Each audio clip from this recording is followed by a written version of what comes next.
Hi guys, চলে এসেছে আবার একটা নিউ রেসিপি ব্লগ নিয়ে। দেখতে পাচ্ছ এখানে আমি কিছু পমফ্রেট মাছ নিয়ে নিয়েছি। এখন আমি শেয়ার করব এই পমফ্রেট মাছের রেসিপি। এরপর আমি কেটে নেব পেঁয়াজ, রসুন, আদা। আজকে এই পেঁয়াজ রসুন দিয়ে এই মাছটা আমি রান্না করব। তোমরা অনেকেই এই পমফ্রেট মাছ অন্যরকমভাবেও রান্না করে থাকো। আর লাগবে আমার একটা গোটা টমেটো কুচি, আর নেব সামান্য একটু ধনেপাতা। এরপর মাছগুলোকে আমি অল্প অল্প করে ফ্রাই করে নেব। দেখতে পাচ্ছ আমার মাছগুলো সব ফ্রাই হয়ে গেছে। তারপর কেটে রাখা জিনিসগুলো আমি একটু ভালোভাবে তেলের মধ্যে ফ্রাই করে নেব সব কিছু একেবারে।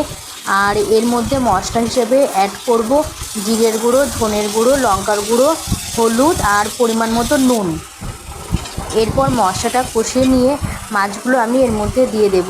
তারপর মাছগুলো দেওয়ার পর সামান্য একটু নাড়াচাড়া করে নেব।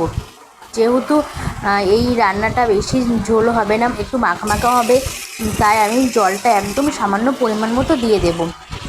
এরপর কিছুক্ষণ ঢাকা দিয়ে রেখে দেব। আর নামানোর আগে দিয়ে দিয়েছি ধনেপাতা কুচি। দেখতে পাচ্ছ আমার পমফ্রেট মাছের রেসিপি রেডি হয়ে গেছে। কেমন হলো প্লিজ কমেন্ট